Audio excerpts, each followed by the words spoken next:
Crazy Rich Asians begins like a fantasy, but the movie works because it never lets the glitter hide the emotional stakes underneath it. On the surface, this is a story about private jets, giant mansions, impossible parties, and a family so wealthy that normal money barely seems real. But at its heart, it is about a woman walking into a world that looks perfect from a distance and realizing that every smile comes with a test. Rachel Chu thinks she is flying to Singapore for a wedding and a chance to meet her boyfriend's family. What she does not know is that she is about to step into one of the richest families in Asia, where love is not enough on its own and being accepted has a price.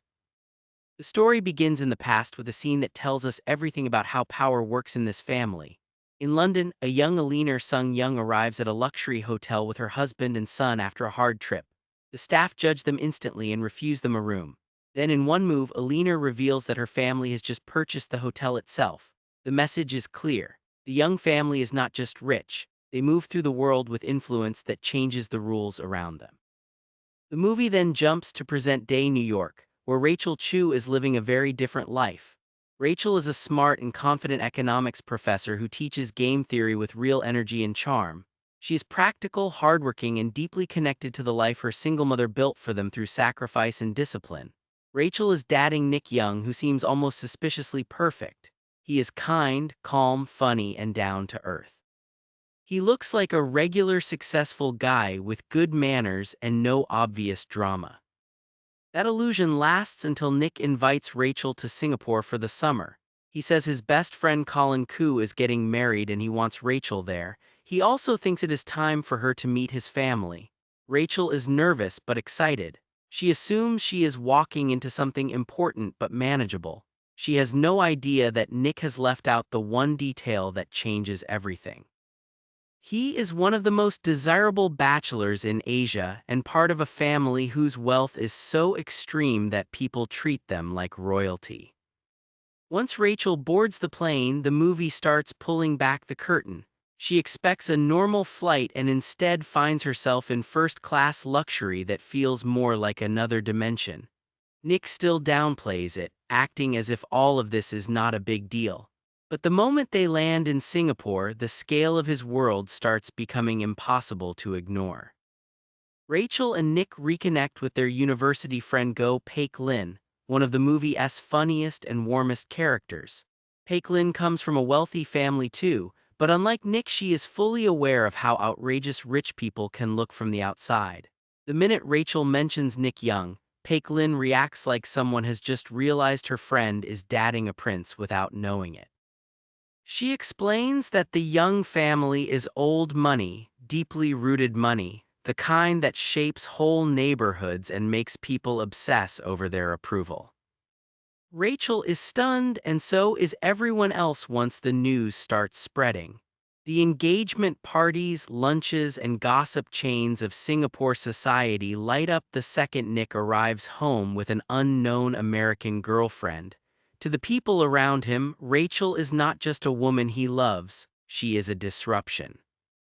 The wedding events begin, and Rachel is thrown into a world that is both beautiful and hostile. Nick introduces her to parts of his family, including his intimidating mother Alina and his much warmer cousin Astrid Leung. Astrid is elegant and kind, and she becomes one of the first people in the family who treats Rachel with real warmth. Rachel's first serious challenge comes from Alina. Alina is not rude in a loud or simple way. She is far more dangerous than that. She's composed, perceptive, and capable of making someone feel unwelcome with a single calm sentence. From the start, Alina looks at Rachel and sees someone who does not understand the expectations of this family. Rachel is American, outspoken, and raised by a single mother who built a life through individual effort. Alina comes from a culture of family duty, sacrifice, and inherited responsibility. To her, Rachel is not only an outsider, she represents values that could pull Nick away from the life Alina believes he owes his family. Rachel also faces open hostility from a younger group led by Amanda Ling, Nick's glamorous former girlfriend. Amanda is not willing to accept that Rachel is now beside Nick, and she uses gossip and social humiliation as weapons. Rachel is added to cruel group chat where strangers mock her background, and her looks. It is vicious and childish, but it makes the point. In this world, status is defended like territory. Nick, unfortunately, does not fully understand what Rachel is up against because he has spent his whole life moving inside this atmosphere without being crushed by it. His privilege has made him generous, but it has also made him naive. He keeps thinking his love should be enough to shield Rachel, and he does not see how isolated she is becoming. As the wedding celebrations continue, the movie also shows the hidden fractures inside the rich family itself. Astrid, who looks like the picture of grace and success, is struggling in her marriage to Michael Teo. Michael came from a much more ordinary background and feels increasingly lost inside Astrid's world. Rachel reaches a breaking point during the bachelorette party for Araminta Lee, Colin's bride. She is invited onto what should be a dream getaway, but the trip quickly turns vicious. Amanda and the others treat her like she does not belong. Then Rachel finds a dead fish on her bed covered in blood-red smears and a message telling her to leave. The scene is ugly and childish, but it hits hard because it makes Rachel realize just how threatened these people feel by her presence. Rachel goes back to Singapore hurt and shaken, and this is where Paik Lin becomes essential again. Paik Lin does not let Rachel shrink into shame. She reminds her that Nick chose her, not the other women circling his life. She also helps Rachel understand that the cruelty is not really about her flaws. It is about fear. Rachel threatens a system that depends on everyone staying in their assigned place. Still, the emotional center of the story keeps returning to Alina. Rachel wants Nick, but if she's going to build a life with him, she cannot ignore the power his mother holds over the whole family. Alina continues testing her, probing her background and her values. She questions Rachel's closeness to her own mother and quietly suggests that Rachel's family history is not as clean as it appears. Eventually, Alina reveals something devastating. Rachel's father is alive after all, and her mother lied for years by saying he was dead. This revelation shatters Rachel. She grew up believing one story about her family and now discovers there was another hidden beneath it. Her mother Carrie had left China under painful circumstances, pregnant and vulnerable, and built a new life in America through sheer force of will. But Rachel hears only the lie at first. She feels betrayed and stripped of the moral certainty that had helped her stand tall in front of people like Alina. Nick tries to reassure her and even proposes a way out. He tells Rachel he can walk away from the family wealth and expectations if that is what it takes for them to be together. On the surface, this sounds romantic and noble, but Rachel begins to understand something he still does not. If he gives up everything for her, she will become the symbol of what he lost. The wound between Nick and his family will never really close. Love built on that kind of sacrifice would come with bitterness attached.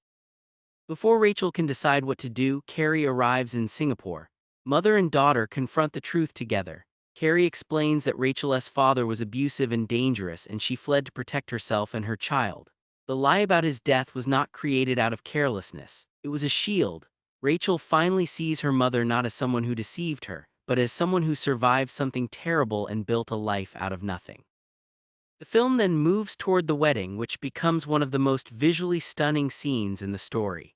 Colin and Araminta marry in a ceremony so elaborate it feels almost unreal, with water flowing down the aisle and guests watching in silence as beauty takes over the room. But even this perfect event exists beside emotional pain. Rachel has already decided she is leaving. Before leaving, Rachel asks Alina to meet her for mahjong, a game Alina had once used to quietly judge her. This scene is the turning point of the film because Rachel finally speaks to Alina on her own terms. She tells Alina that Nick proposed to her and that she turned him down, not because she did not love him, but because she understood what Alina never expected her to understand. Choosing Nick would mean taking him away from his family and making him resent her someday. By walking away, Rachel is doing the kind of selfless thing Alina claimed she would never be capable of. Then Rachel delivers the final blow with grace. She makes clear that if Nick ever does marry her, it will only happen because Rachel chose to let him go first. That means any future victory Alina thinks she has won actually belongs to Rachel. In one calm conversation, Rachel proves she understands sacrifice, family, and dignity far better than Alina assumed. This scene changes everything. Alina does not suddenly become warm, but she sees Rachel clearly for the first time.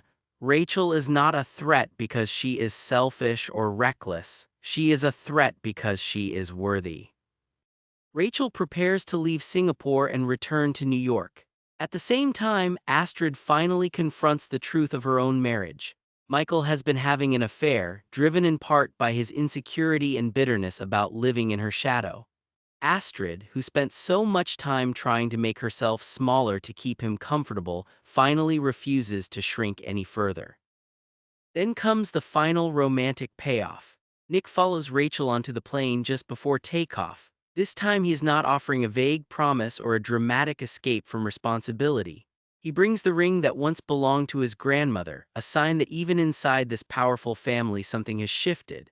Alina may not have offered a public blessing, but the ring tells Rachel that Nick is not coming empty-handed. He is coming with love, intention, and the possibility of a bridge instead of a total break. Nick proposes again, and this time Rachel says yes. The movie closes with one more glittering celebration, a rooftop engagement party full of lights, color, and possibility.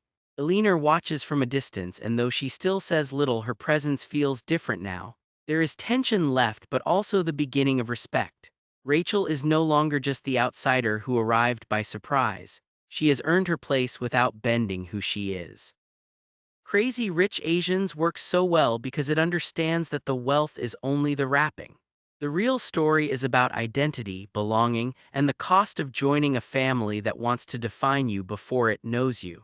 Rachel does not win by outspending anyone or by becoming someone else. She wins by seeing the game clearly and refusing to lose herself inside it. So Crazy Rich Asians ends not as a simple fantasy about entering a world of luxury, but as a story about love surviving a system built on pressure, image, and inheritance. Rachel steps into that world, gets judged from every angle, and still comes out of it with her dignity intact. And that is what makes her the strongest person in the room.